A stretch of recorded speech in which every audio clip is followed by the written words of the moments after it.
everyone, this is Chappie here at Intense, and for today's video we're going to be going over how to properly set up the suspension on your new 951XC.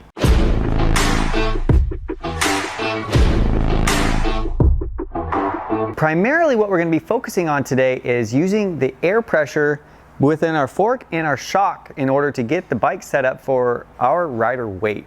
And when we're doing our suspension setup, it's important to be fully kitted as if you were going to ride. Anytime we are setting up suspension, it is important to make sure our compression adjustment is in the open position. On this fork, it's going to be turned counterclockwise all the way.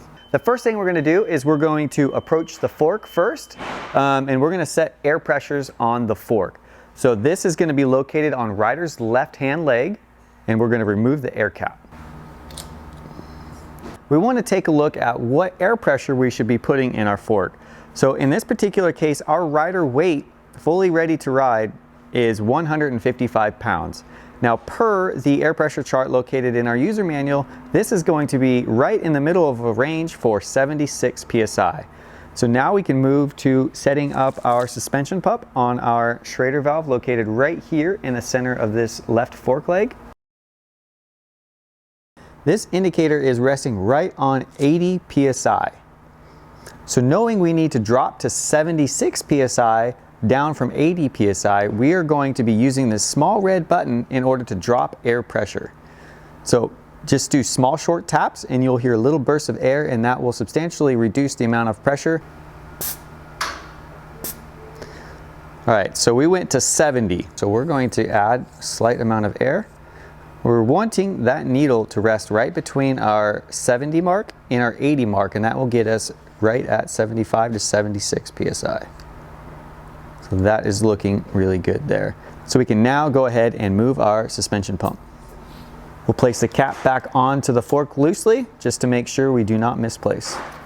All right, so now that we have our rider fully kitted and sitting on the bike, we're going to go ahead and stabilize the front of the bike in order to allow the rider to apply all his weight to the saddle, with both feet on the pedals and both hands on the grips. So we can do that by simply just pinching the tire between your legs, and this will give the front of the bike stability for the rider to put his feet on the pedals.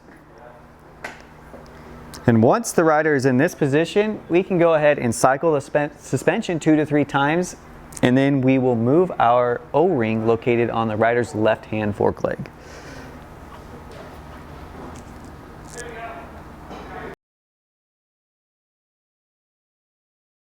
The next step is to have the rider step off the bike. Now we want to make sure we do not compress the suspension anymore at this point. So what we'll do is support some of the weight of the rider on the bike, and then he can go ahead and step off.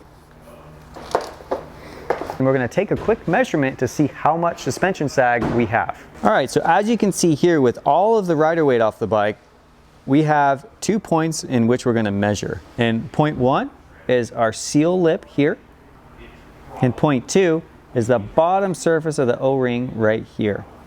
So what we'll do is we'll take our ruler or whatever measuring device that you have handy, and it's going to be off of millimeters. So at 20%, we're looking for 24 millimeters of sag. So as you can see there, we are right on the money and everything looks great.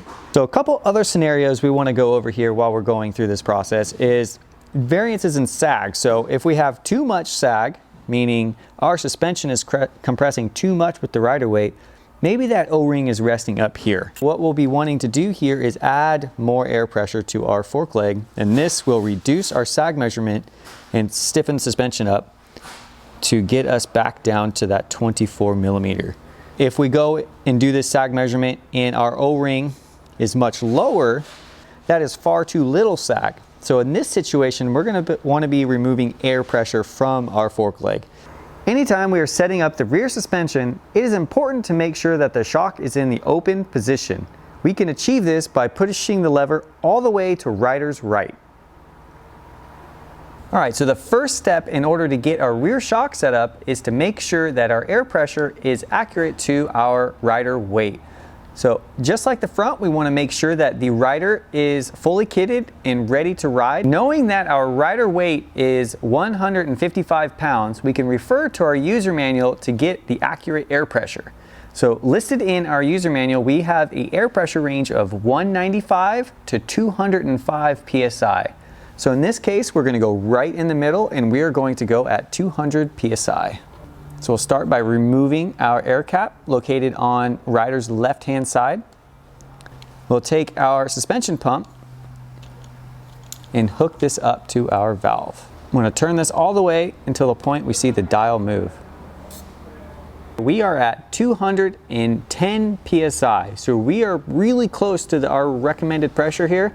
So again, just like the front, we're going to be using the small red button in order to decrease the air pressure.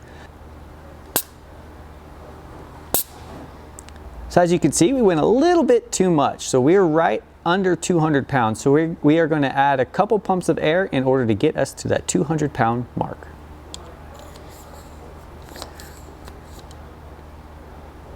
All right, so as you can see there, we are now at 200. So with that, we can remove our suspension pump from the shock. We'll replace the valve cap. We can now have our rider get on the bike. We're going to stabilize the front of the bike much like before. And once this is done, we can have the rider put his feet on the pedals, making sure all his weight is on the saddle and both hands are on the grip. From this point, we're going to have the rider cycle the suspension 5 to 6 times.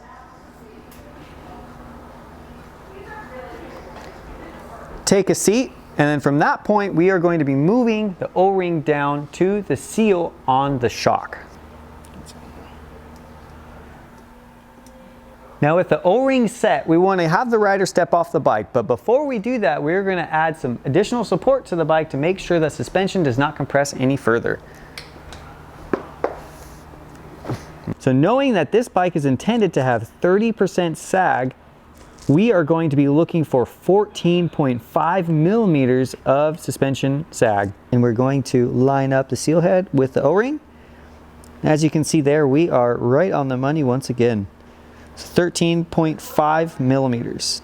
Now to run through a couple different scenarios, let's take a look at what would be required. We have too much sag, or that suspension is compressing too much with the rider weight.